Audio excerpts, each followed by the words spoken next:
This is fine. But we're going to be talking about Alvo's Tear. But I'll just start off by saying that Fable, and by extension Fable Lost Chapters, is my favorite video game of all time.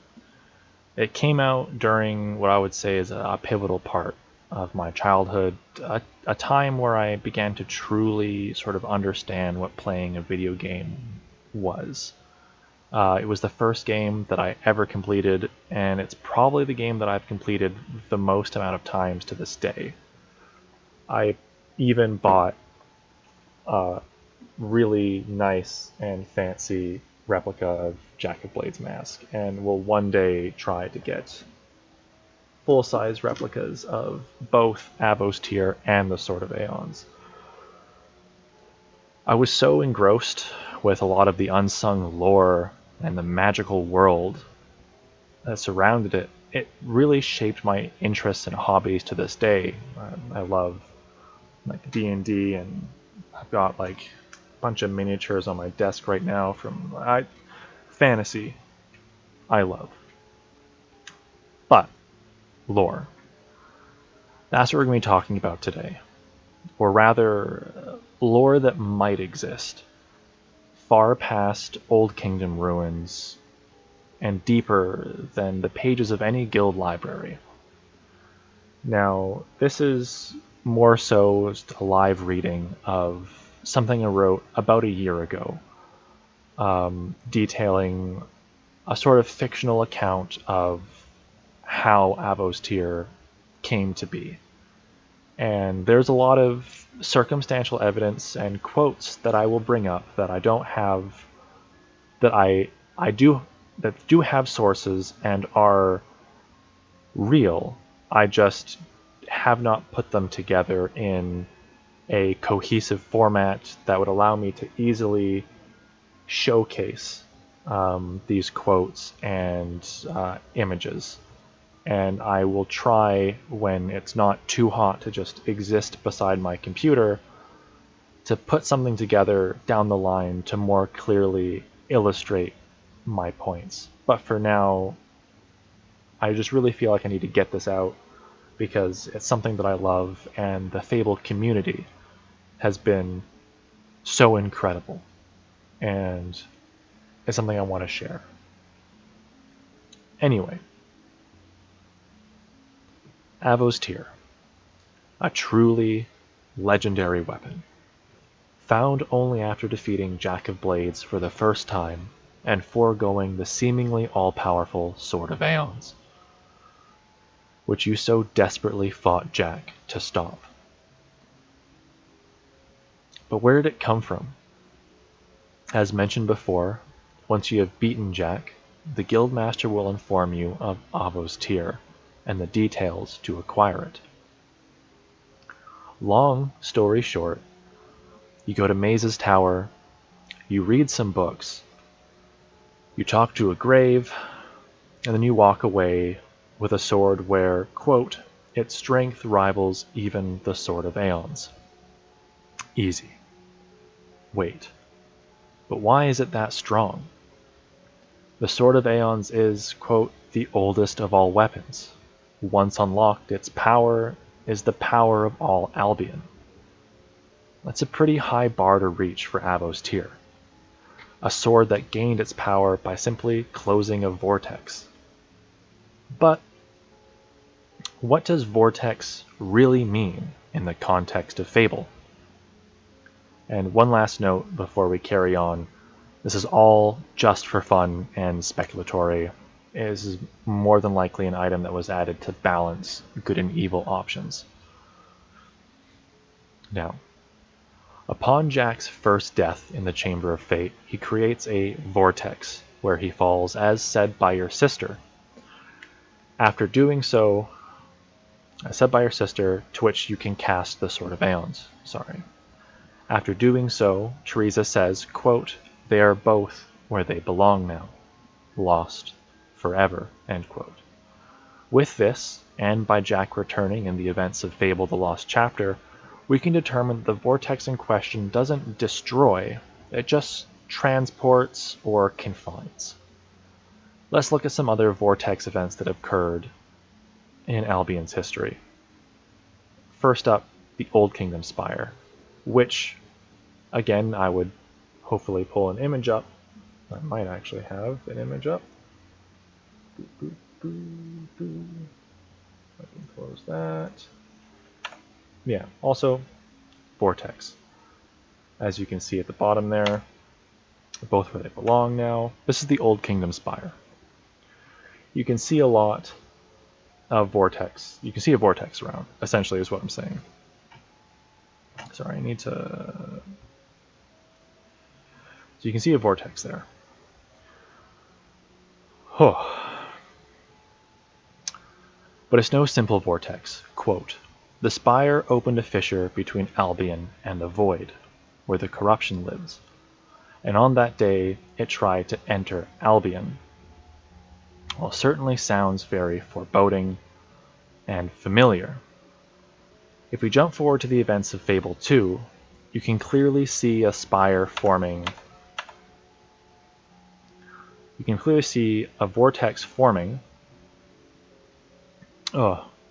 around the top of the spire. This time, however, there's no fissure. For that, we must look further into Fable the Journey, and yes, the Kinect game. Make no mistake, this game easily puts forward the most direct storytelling and lore of the whole series. It's truly astounding. And I highly recommend that any Fable fan at least watch like a movie, like a cinematic movie version of the game. It's pretty incredible.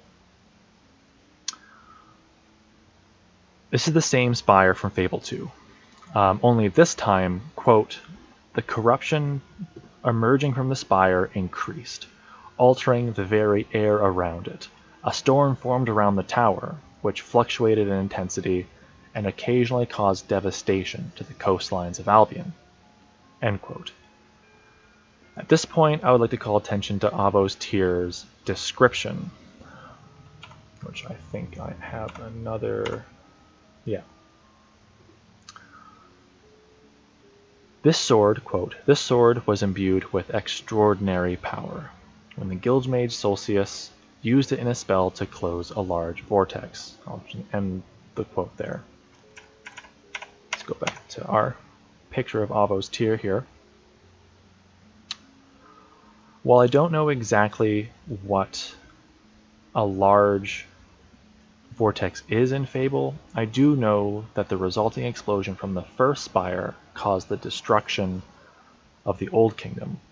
I would wager then that Avos Tyr would be, after being used to close a fissure between Albion and the Void, the very place where the Sword of Aeons was forged, is as strong as the aforementioned blade. One small thing before we continue, though, we can assume that the vortex over Bowerstone is similar, though we can assume the vortex over Bowerstone is similar to what I will call a rift boundary vortex. As seen with Jack and the Spires, there is no direct evidence. Or so I thought. A History of the Guild, the book. A passage at the back of the book has been marked out. The Tale of Avos Tyr. The most powerful mage ever to train in the guild, Solcius famously died closing a vortex that threatened to engulf the city of Bowerstone. He took the sword from a fallen guard and imbued it with all his powers before casting it into the mystical void. End quote. So we knew that there was a way into the void at Bowerstone. Now that we have an idea of what a vortex is, why do they form? This is actually pretty easy. We know that spires were purpose-built to channel and focus all the world's will. I believe that by doing so, the sheer volume of will concentrated around the spires is enough to tear a rift between Albion and the Void. And we see this at the end of Fable the Journey. We see this, the Old Kingdom. They talk about this as well. This is a recollection of the Old Kingdom. Same thing. Um, but what about the vortex that Jack made? Well, it could be twofold. A being such as Jack of Blades could very well be his own vast pool of will, much like you, the hero, is. As such, after his body was destroyed, the will could have run rampant, creating a vortex, and Jack, being smart, might have noticed this and saw it as a chance to escape. We also know that William Black, or Scythe, as he's known by the events of Fable, was able to enter the Void on his own. Quote, "Time in the Void had infected his body and mind with a wasting illness. To combat this illness, he returned to the Void and forcefully cast it from his body." End quote. From this, we can glean that incredibly powerful individuals have the ability to traverse the boundary. It's possible, then, that Jack could have alternatively used his remaining will energy to hastily open a small vortex or portal for him to escape upon defeat. Whichever is the cause, both, I think, are equally viable. So far, we've contextualized what the Bowerstone vortex most likely was, and how Avos Tyr is so powerful. But why was there a vortex over Bowerstone to begin with? Well, I wish I had prepared a tinfoil hat, because I will accuse Scythe, Nostro, and Solcius of creating the vortex, and even go so far as to say that the guild built Bowerstone Manor to forge and seal the new weapon. This is, again, the realm of conspiracy. You have been warned. Alright. I don't think anyone intended to almost destroy Bowerstone, but something definitely happened. Why then? Well, it's very possible that Scythe, through many centuries, attained the knowledge needed to forge another Sword of Aeons, and we know that Nostro commissioned Avos Tyr to, quote, "further defend Albion," end quote, likely at his request. It would make sense for Scythe to seek as many options to protect Albion from Jack of Blades, and if he were ever to get his hands on the Sword of Aeons, a hero would need something equally as powerful to defeat him again. Now, how does one go about making another Sword of Aeons? It was forged in the Void after all. Oh. Yeah. I believe that Nostro and the Guildmage Solcius, with the assistance of Scythe, opened a, small at first, fissure to the Void, in an attempt to forge their own Swords of Aeons. This would likely require a purpose-built facility, someplace large, sturdy, and be a place where will can channel easily. I wanted to call attention to the glowing stones found around Albion. Well, two spots in Albion, Darkwood and Witchwood. In both these areas, the player can find tall, glowing stones. No direct answer for these objects is given to us in-game, however, the locations can give us an idea. Both Darkwood and Witchwood are home to their own religious cults. Now, at surface level, it doesn't seem too interesting. However, both sites were built where will energy was naturally condensed. Quote, 4 centuries prior to the events of Fable, a trader uncovered 2 sites where will energy was exceptionally strong. The trader decided that he would create 2 opposing temples and collect tithes that people came to donate. End quote. It's possible these stones were made to take advantage of the excess will in their surroundings and used for miscellaneous needs, like acting as a combo lock for a particular demon door.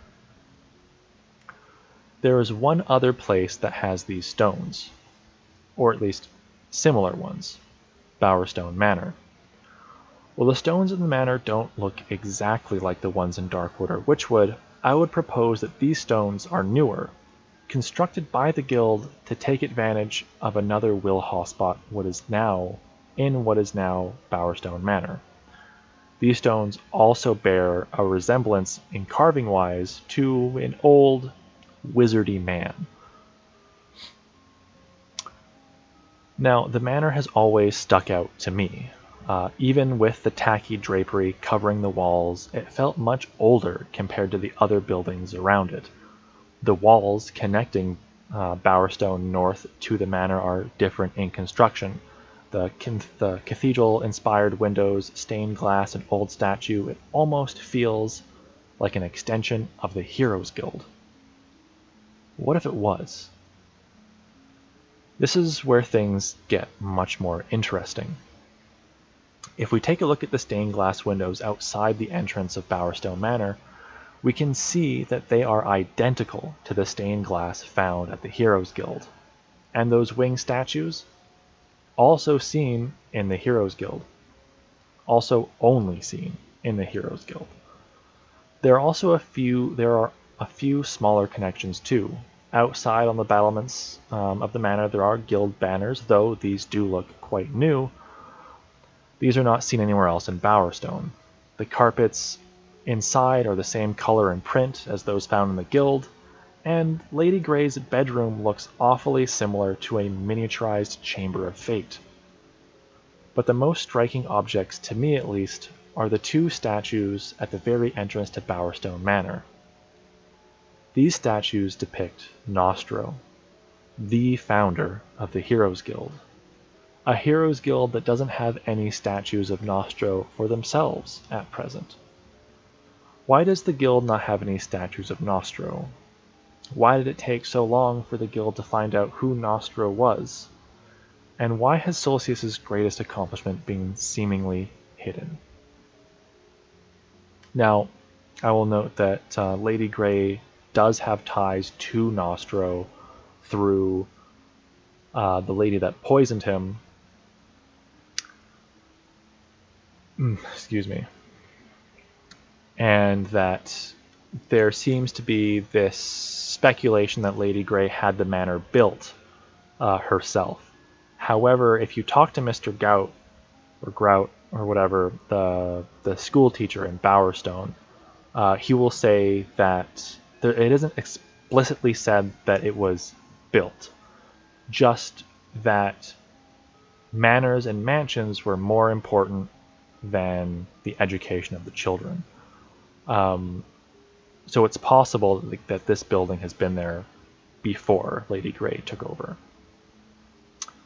Anyway, quote, "Here are buried the remains of Solstice, the legendary mage who sacrificed his own life while performing his greatest spell, closing a vortex that threatened to engulf Bowerstone." End quote. This is the inscription on Solstice's grave. This is the only description left of Solstice's feat, and even the book we find in Maze's tower is vague. But let's take a look at the full passage. Once again, a history of the guild. Quote, "A passage at the back of the book has been marked out, the tale of Avo's Tear, the mystical sword that would one day strike down all evil, emerged from the death of Solstice, the most powerful mage ever to train in the guild. Solstice famously died closing a vortex that threatened to engulf the city of Bowerstone. In order to perform this most dangerous of spells, Solstice required an object to focus all his will into one point in space. He took the sword from a fallen guard and imbued it with all his powers before casting it into the mystical void. The explosion killed Solstice and those around him, and the sword disappeared along with the vortex. A legend soon began to spread that the sword still existed in this world, hidden somewhere deep in the guild, awaiting a hero worthy of wielding its formidable might. A hero worthy of wielding the formidable might of its blade." End quote. This is the most direct explanation of the event we have, the only record of an event that not only caused mass chaos, but the death of one of Albion's most revered heroes. The strange thing is that even though this passage exists, Maze looked for weeks, months, and maybe even years to find this rare volume of the book. A book, mind you, that only the Heroes Guild has the knowledge and likely the capacity to write. Why then was it so hard to track down?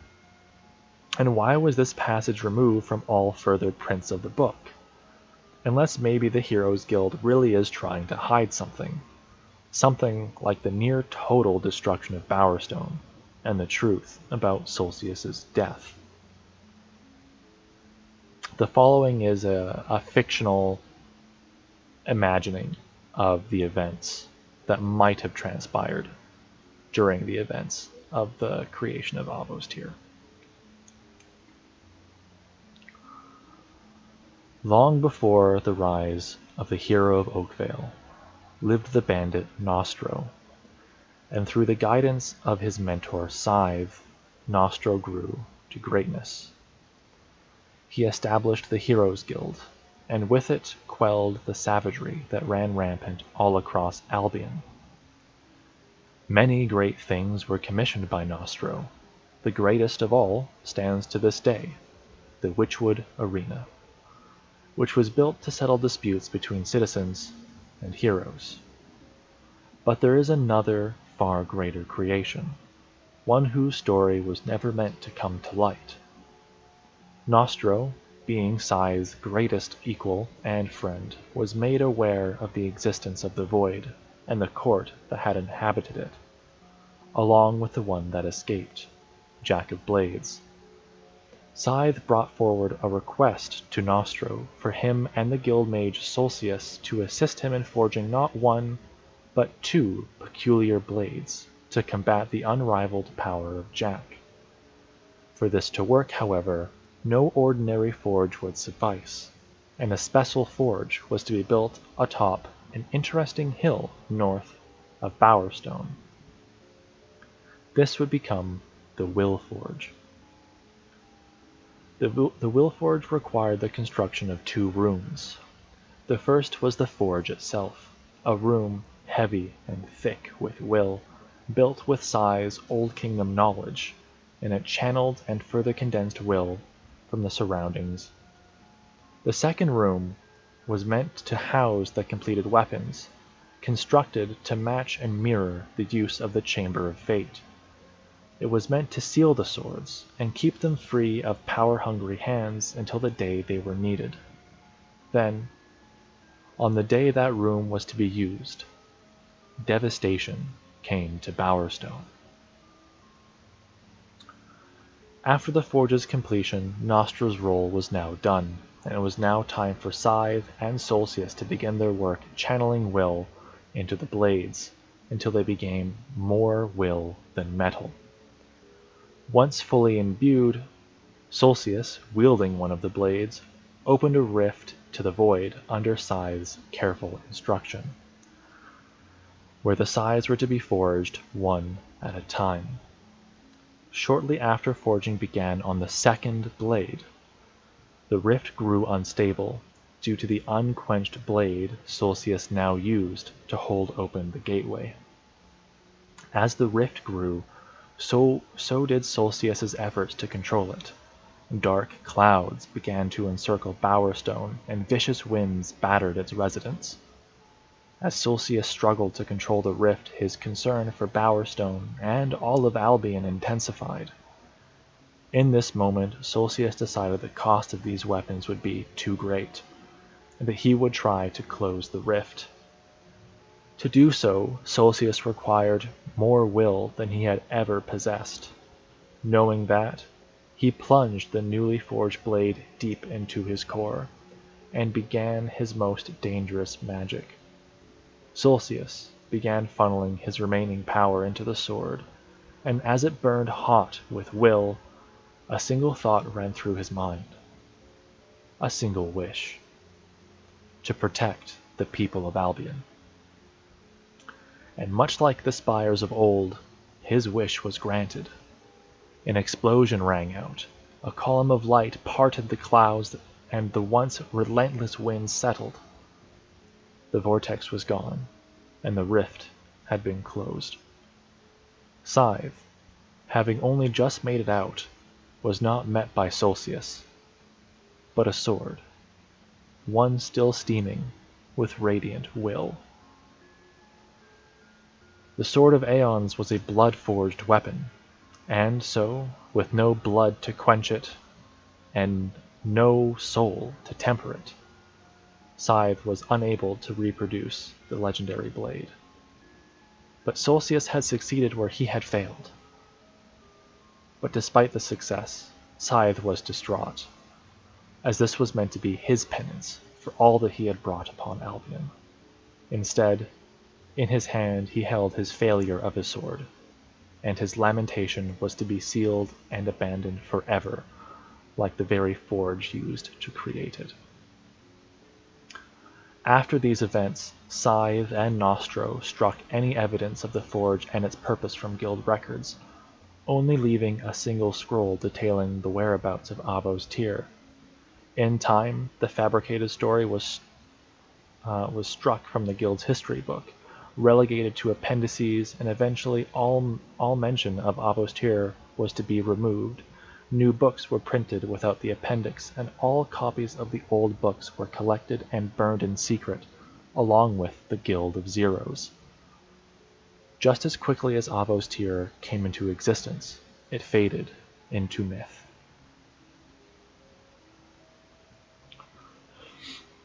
Okay. This is not only how I believe Avo's tear was made, but its sister sword, Avo's lamentation. Avo's tear would have been hidden and kept safe by Solstice at his grave in the guild, and Avo's lamentation would remain sealed under what is now Lady Grey's bedroom. As Bowerstone was rebuilt, the old forge likely sat unused until Lady Grey became Mayor of Bowerstone. Mr. Gout does tell the hero that Lady Grey sold books from the school to pay carpenters to work on Bowerstone Manor. However, Lady Grey was executed as a witch, and Bowerstone Manor was destroyed after the events of Fable 1. My best guess is that Scythe excavated Avo's lamentation and hid it again in what would become the ossuary in Fable 3, before the construction of Fairfax Castle.